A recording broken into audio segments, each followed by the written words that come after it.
Mother's Day is beautiful, and it can also be one of the loneliest days of the year. When your inside life doesn't match what everyone around you is celebrating, when you're still bracing, still overfunctioning, still quietly wondering if this is just it. If you had a wonderful Mother's Day, I am genuinely so glad. You deserve every bit of it. And if you spent any part of that day going through the motions, holding it together, feeling invisible inside a life that looks fine from the outside, this episode is for you. Welcome back to Supporting Position Spouses. I'm Kendra Harvey, and today I'm sitting down with Margaret Webb, a parenting coach, a mother to an autistic son, and a woman who's also married to a neurosurgeon. She is the author of the book, Parenting the Child You Didn't Expect While You Were Expecting, and teaches a course by the same name that has helped hundreds of parents. I picked up Margaret's book and could not put it down. But first, let me tell you a little bit about who she is because context matters.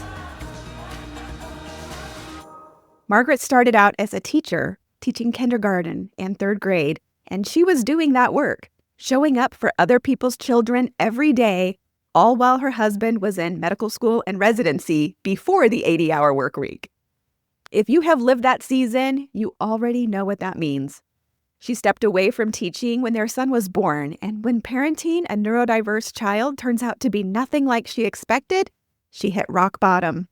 Exhausted, drained of the person she used to be, going through the motions in a tightly controlled life. And like a lot of us, she kept going anyway because that is what we do. What changed things for her was a series of retreats. She walked in as someone who was barely holding it together and walked out with tools that genuinely shifted something. She went on to become a master certified Martha Beck life coach, and she built a course that now has helped hundreds of parents find their way through. Now, I want to be upfront with you. I don't know what it's like to have a neurodiverse son. That's not my story. But I do know what it feels like to have your entire world turned upside down. And as I read through her pages, I kept stopping and thinking, she is describing me. I know that woman. I was that woman. What Margaret writes about is something she calls warrior mode, this nonstop, defensive, brace-for-impact way of moving through your life when things are hard and unpredictable and nothing is going the way you planned. Sound familiar? I call it survival mode, different word, same woman. And what I love most about Margaret's work is that she doesn't stop at naming the problem. She talks about the journey back to yourself, back to joy that isn't on hold until something else happens first. That is exactly what I want for you, and I think this conversation is going to give you something real. We're going to drop right into the conversation with Margaret now. Okay, so I feel like you and I, was it last week or the week before? It was a couple of weeks because I had to get some time before I ordered your book so I could start reading your book so I could know a little bit more about you. And what I will say right off the bat is it was beyond what I expected. Thank Anyway, you I just wanted to. so much. My goal was to share what worked for me and in my journey, and also knowing like this is any hero's journey, any parent's journey, and it doesn't need to be about special needs. It can be, you're a brainy parent and you've got a sports loving kid, or you're a sports loving parent and you've got a brainy kid. It's anything. It's any parent's journey. And so that means the world to me because it was never about autism or special needs specifically. That was my particular entry point. We have a hero's journey, but maybe we can't quite pinpoint exactly what it is until after we're well on our way into it. Because I think for a lot of people who are married to physicians, we kind of count this as our hero's journey. This is very much like, The Hobbit, it's like being called to something and like, I'm not really qualified and I don't think I'm the best person to do this. And yet that's the journey. You cross the threshold and you're in it. Like there's no turning back. There is no turning back, even though you might want to. It's like, wait, hold on. I want to go back to what I knew. And it's like, especially with it's also perfect for being a physician spouse because, once that journey begins, you are in this whole new world and you're having to figure it out. And a lot of times you're having to figure it out separately, and then how to come together and figure it out together is, and I think your episodes with your husband illustrated that beautifully, just of the things that you need to do together. And like, just because you're married doesn't mean you're married happily. And so how do you create that? And so I loved your episodes on that. Absolutely. So if you can take us back to, it's the year 2004, you're in your early 30s, you're teaching full time, a husband, a neurosurgery resident, and life turns upside down. So can you take all of us back to that moment in time, kind of the before, the after, and when you realized I've now gone on a journey that I didn't sign up for? Yeah. So, I mean, rewinding back to that time, he was a chief resident, and it was right about when the 80-hour work week took over. And so he was in that tricky spot where he had been working well over 100 hours a week. He would get up and leave for work so he could pre-round at 4 and then come home at 6 the next night. And so I was very used to being kind of the husband, just taking care of everything at home. And then we had our child in 2003. We were in New Zealand for his first year, and then we came back for him to be chief resident. Pause there 1 second. Yes. I didn't know the New Zealand detail. So during residency, he spent a year in New Zealand? I think we were the second or third group to go to Auckland, New Zealand. Okay, that's a lot. Residency and moving out of the country. Yes. So we sold our house. We sold basically everything we owned. Yeah. But I had a choice to stay and give birth in the States or to go over to New Zealand and have him there. And he left in April. And so our son was born in June, at the end of June. And I chose to finish my teaching year in the States and had him without my husband and had an emergency C-section. That's part of my journey, was just kind of navigate. And I don't write about that, but that was tough because he was very far away. A 20-hour flight? He was like, yeah. And so I had all of the parents, like his parents, my mom was there. And so he didn't meet our son until our son was like 7 weeks old. And we flew to New Zealand. And so that's when he got to meet him. So talk about like shifting expectations.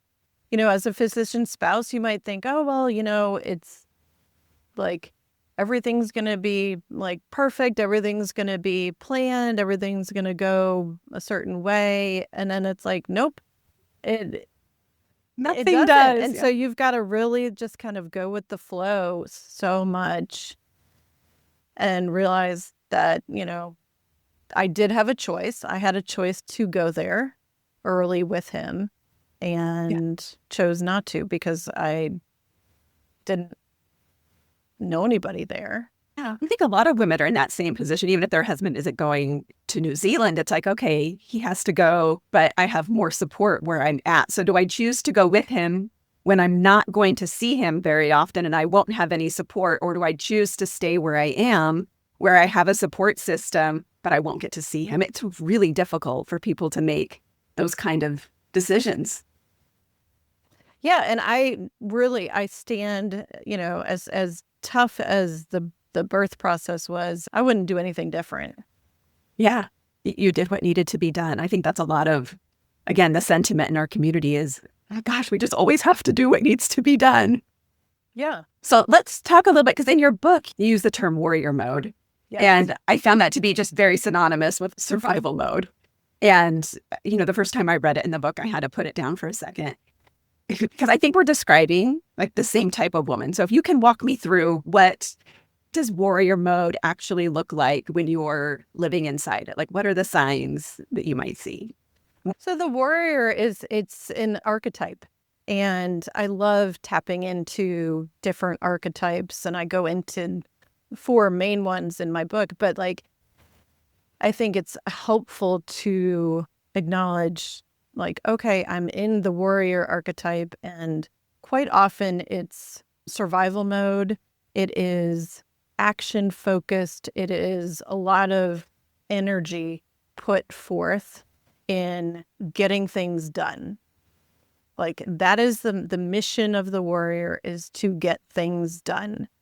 And quite often we can get stuck in warrior mode and not tap into some of the other archetypes to see what is the bigger purpose of this, or what is the bigger vision of this, because the warrior is very kind of blinders on, focused on, this is what needs to be done, these are the steps, and it's a lot of control. And one of the things that I think is interesting when I think back on earlier years in parenting, with having my husband doing what he does and having a child who's autistic, I was full on warrior, because that was survival. Like, I needed everything to go a specific way so that there weren't meltdowns, so that the tantrums were minimized, so that I could get through the day, that my son could get through the day.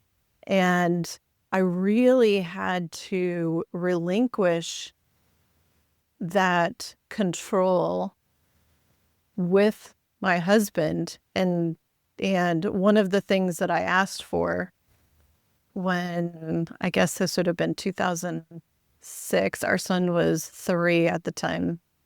And one thing I asked for Christmas was 2 hours home alone by myself, which meant that he had to take our son out and do stuff with him. And it was so powerful, because I had to relinquish control. I handed him a bag, like my Mary Poppins bag of things that I knew, like, that I would take with me. You know, a change of clothes, Cheerios, juice boxes, you know, you name it, I had it. And my husband's like, I'm not taking that with me. And I was like, okay, all right, have fun. Only happens And once. it happened, like, the first time went great. The second time did not go well. They were in Lowe's and there was a major poop blowout. And so he had to, like, wrap him in those crunchy paper towels from the bathroom. And I came home and I had the biggest, like, snarkiest grin on my face. And I was like, here's the bag. And he was like, I'll pack my own bag. And I was like, this is perfect. It is perfect, because I think that so often when we are in control, when we are handling everything, our kids don't get to learn that there are other ways of doing things. And so to be able to take those deep breaths and say, okay, all right, like, dad's going to do it and it's going to be different, and they're okay.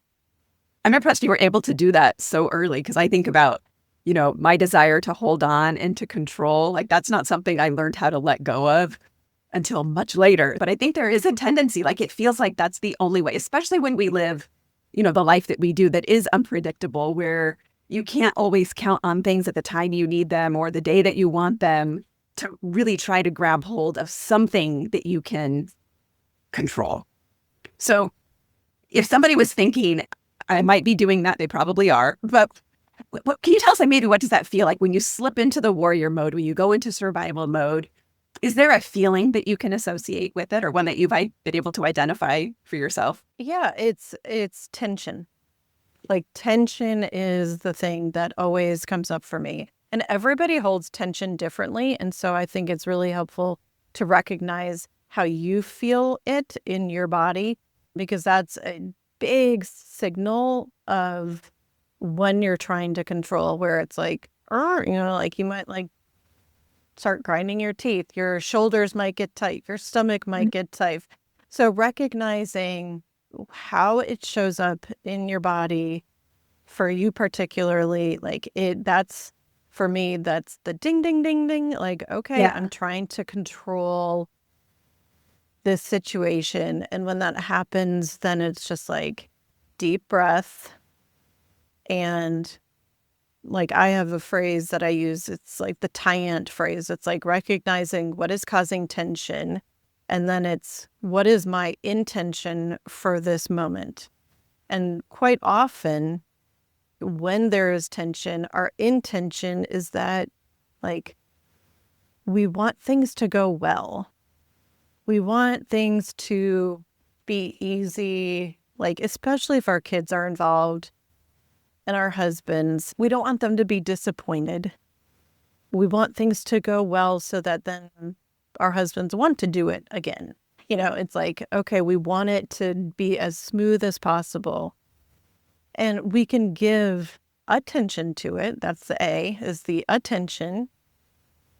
And we can think about, well, is there something that we can do, like prepare the Mary Poppins bag? Or we can say, do you want to make your own bag? Or how do you want to handle this? Like, this is what's supposed to happen. How do you want me to handle this if you're running late? How do you want me to handle this if all of a sudden there's a surgery that pops up?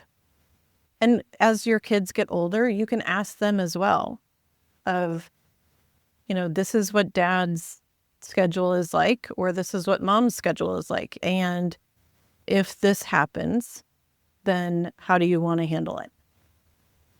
And then the last part, the NT, is the no tension piece. And that is basically just releasing the need for things to go a specific way. I always carry tension with I can feel it in like my neck and my shoulders. But if you would have asked me, 15, probably 15 at that point, I think I had 4 little kids.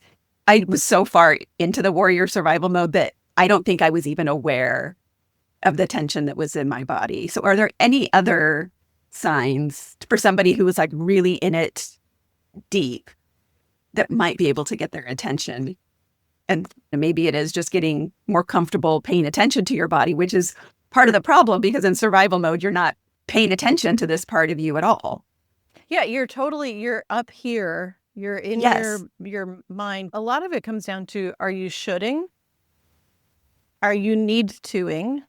Are you having toing? And so if you notice those phrases of he should, she should, they should, he needs to, they need to, those things for me, again, are the ding, ding, dings of when I am experiencing that tension, because I'm placing my expectations, my wants on things that might not be possible.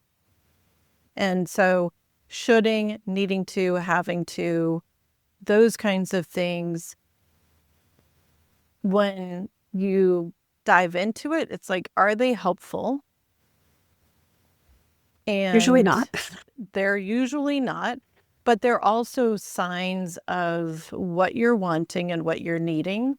And so from there, getting curious about what do I want, knowing that this is frustrating for me, or this is annoying, or this is causing me tension, and that I'm shoulding on this other person. What do I want, or what do I need? And that might be, I need an ETA. Like, that might be your want or need of, I've got 4 kids who are little, and it would be helpful for me to know about what time you're coming home so that I can just have dinner. I can make their dinner. I can have my dinner. I can reheat your dinner. That might create so much more ease for me knowing that. And so it's like recognizing those things that might seem little. Like for me, it doesn't matter, because our son eats, and he's always kind of eaten his own food at his own time. And so it's never been like, oh, we sit at the table and eat as a family. My husband and I usually always sit at the table, but if he's not getting home until 8:30 because of a surgery, I'm not waiting around. Like, I will be very hangry. And so he doesn't want that. So I think it's recognizing those keywords And then really getting curious and allowing yourself to say, this is what I want, or this is what I need. Too many of us, because we are stuck in that headspace, just going through the motions, like being really busy, but not being present in the busyness. We might not catch certain things, but paying attention, like if everyone could just remember, those words, should have to, I need to, I have to, that those are the words that should make you kind of slow down a little bit, take a couple of deep breaths and get curious. And then maybe then start to pay attention. Am I feeling something in my body? And what can I do to release some of that? I'm going to go back to one of the things that you said in your book was that your warrior's trying to keep you safe. Yes. And that it also costs you. And you described becoming a shell of a person. When did you first realize that the thing that had been protecting you was also the thing that was causing harm?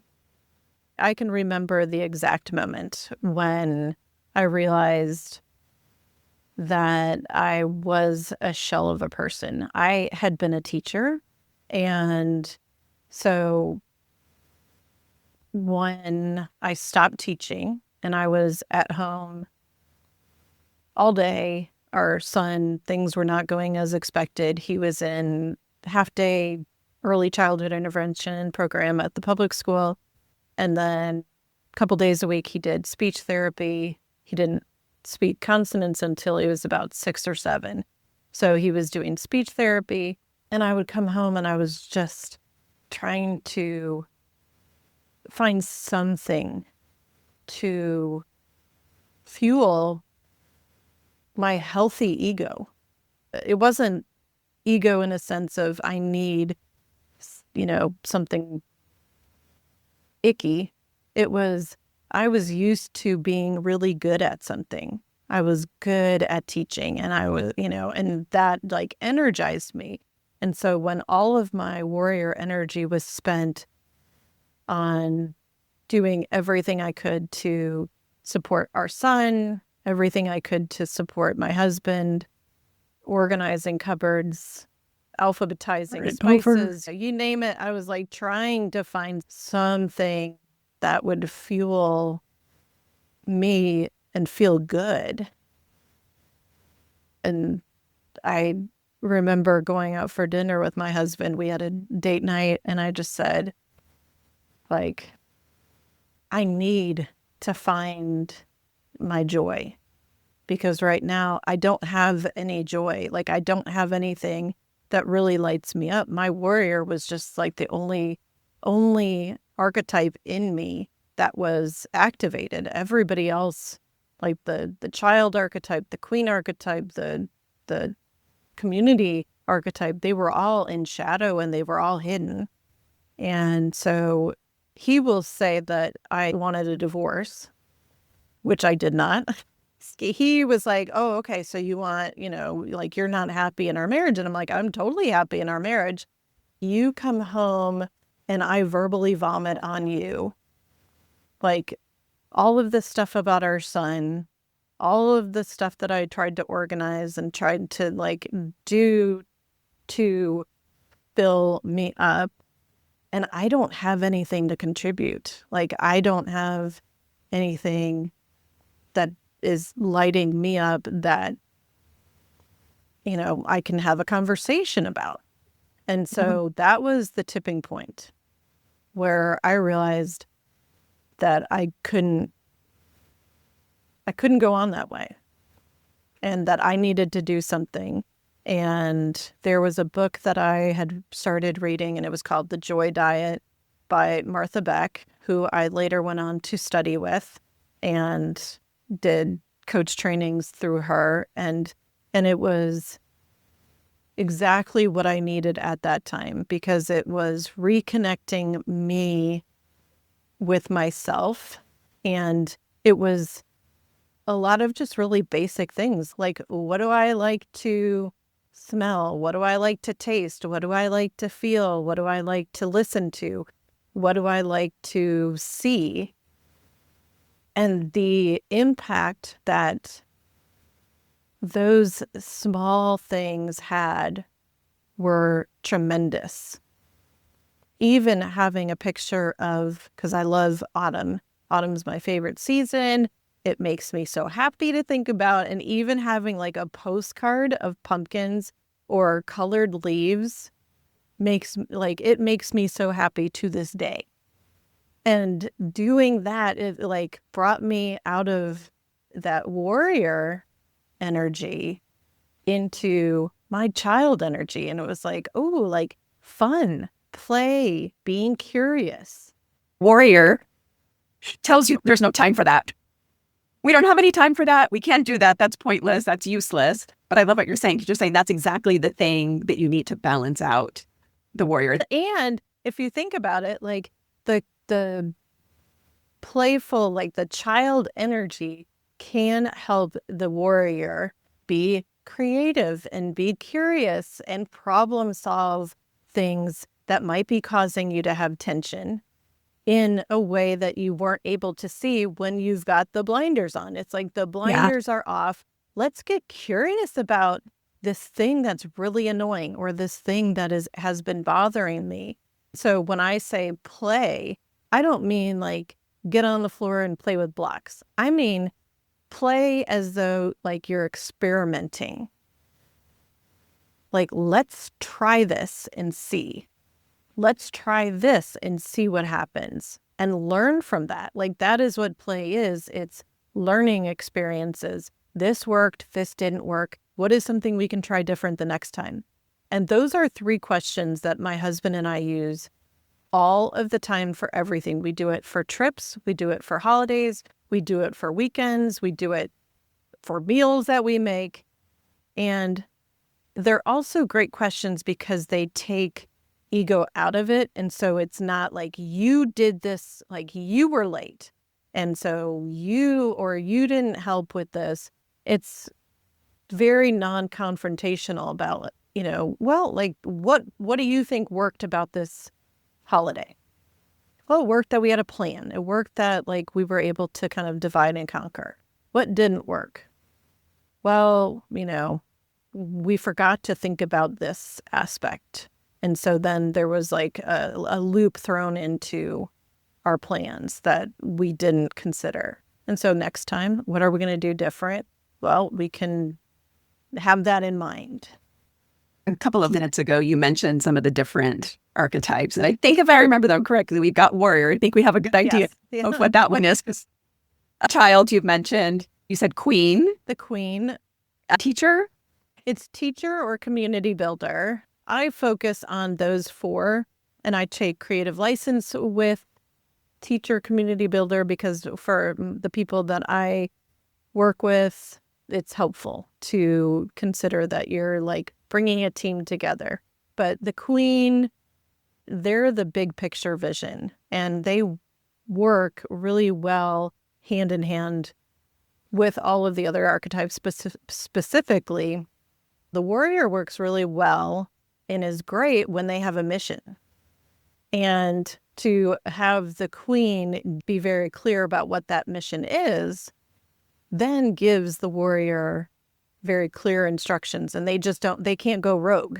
And I mean, they can, but you can also bring them back. They usually do, but you can bring them back in of like, whoa, remember what the mission was. Remember what our vision was for this.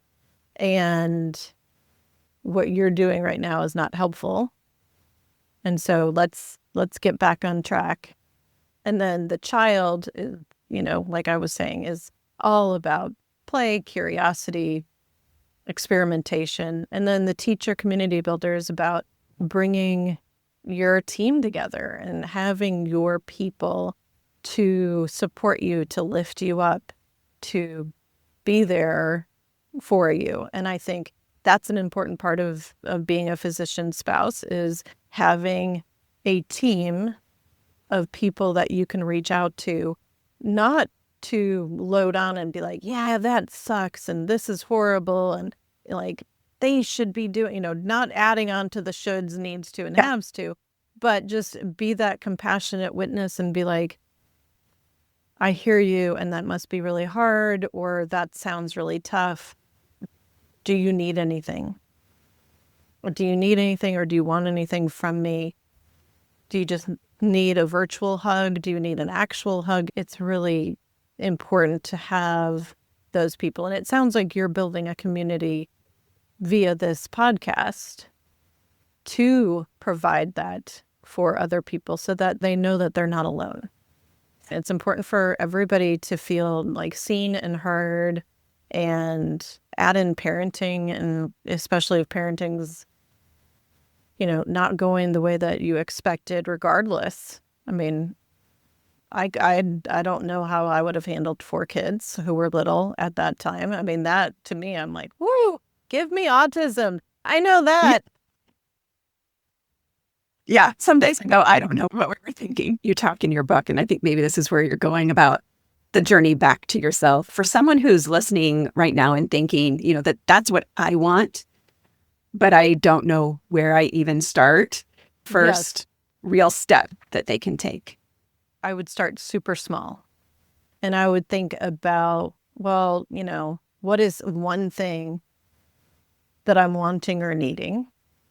And even that can be a big thing. Like, I remember when I started, it was like, and I write this in my book, I'm like, I could tell you what my husband wanted. I could tell you what my nonverbal son wanted. Very specifically, I could tell you what my dog wanted, but to really like allow myself to want or need something was really hard.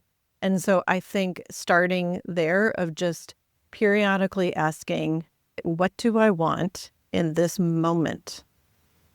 Or what do I want for the next 5 minutes? Or what do I want for like this meal? But just starting super small, that can feel really big. And it's okay. Like, if you have no idea, if you have been like having your radar on everybody else in your life, and to turn it back onto yourself and really allow yourself to think, what do I want? Which is going to bring up some control stuff and a lot of fear, because it's like, well, I've wanted this before, or I've wanted something before and it didn't work out, or I couldn't have it, or I didn't get it. Chances are the want might have been too big or not realistic. And so I love to think about like, what is doable, what is realistic, given the present moment, given your life right now.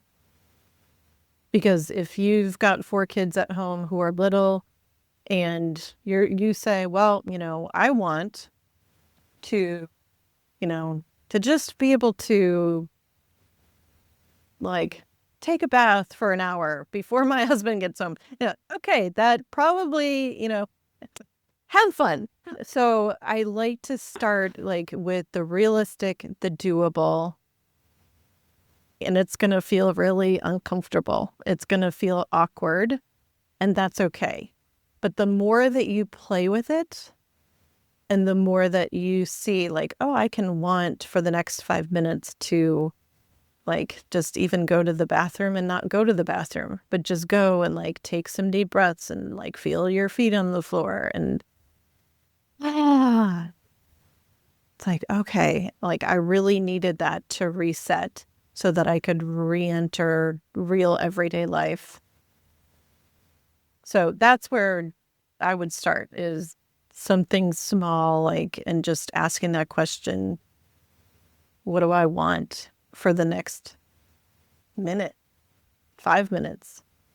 That's great. Probably the answer for my last question. For someone who just finishes this episode and she only takes one thing into her life this next week, what do you want it to be?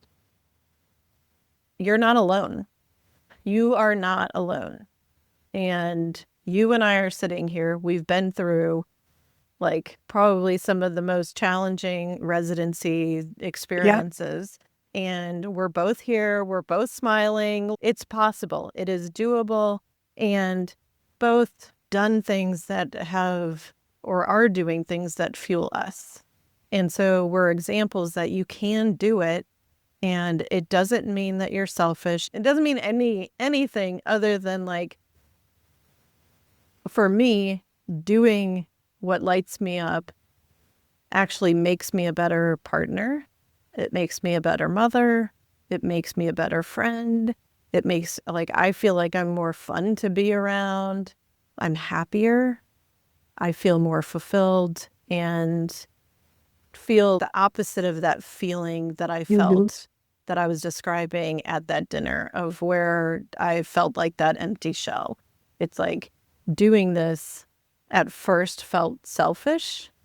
And now looking back, it's like, oh my God, it's the least selfish thing that I could have done. Yes. It was actually the most selfless thing, because it was like, oh, now I'm contributing and have things to share and to offer, not just to my husband and not just to my child, but to other people, to my friends, to new friends like you. And I think that's really powerful. So I agree. And I think that's probably the biggest hurdle for most people to overcome, is doing something for myself, going after something that I want, pursuing something that I have a desire for and a pull towards is selfish. But as you so beautifully said, it's actually the most selfless thing you can do, because it blesses so many people, including your husband, your children, your dogs. Everybody benefits from it.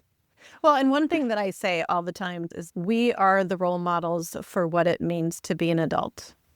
And so our husbands can be role models for what it means to be an adult. And we are role models for what it means to be an adult. And I have no idea what the future holds for our son. But if he has a partner, I want him to know that his partner is allowed to do things that bring them joy, that makes them laugh, that allows them to pursue joy. That's important for both parents to model for our kids. I wholeheartedly agree. Thank you so much for being here today, Margaret. This conversation has meant so much more to me than I thought it was, even more than I was expecting. And that's exactly what I felt when I read your book. Can you tell our listeners where they can find you, where they can find your book, how they can connect with you? Yes, you can find me at margaretwebblifecoach.com, and that's my website. My book is A Hero's Journey in Parenting the Child You Didn't Expect While You Were Expecting. And that's available on Amazon. I love helping people. I love talking to people. And right now, that's my passion and joy. So, yeah, and it's one that we both share. So the book is excellent. So please go and read that. Connect with Margaret. And again, thank you so much for being here. And thank you for listening. thank you. This conversation meant more to me than I think I was even expecting it to. And if anything Margaret shared today resonated with you, I want you to get your hands on her book. It is called A Hero's Journey in Parenting the Child You Didn't Expect While You Were Expecting. I will have the link in the show notes. Whether you have a child with a diagnosis or not, I think you are going to find yourself on those pages the same way I did. And if you are sitting with something today, if this episode cracked something open a little, I have something for you. It's called the Life After Survival Mode Guide. It is a starting point for the woman who knows something has to shift but isn't sure where to begin. You will find it at the link in the show notes. Go grab it. That is your next step. And I want you to remember something. What you have been carrying is real, and it does get better now, not someday. Now. Thank you for being here. Thank you for listening. And if no one has said it to you recently, you are doing better than you think. We'll see you next week.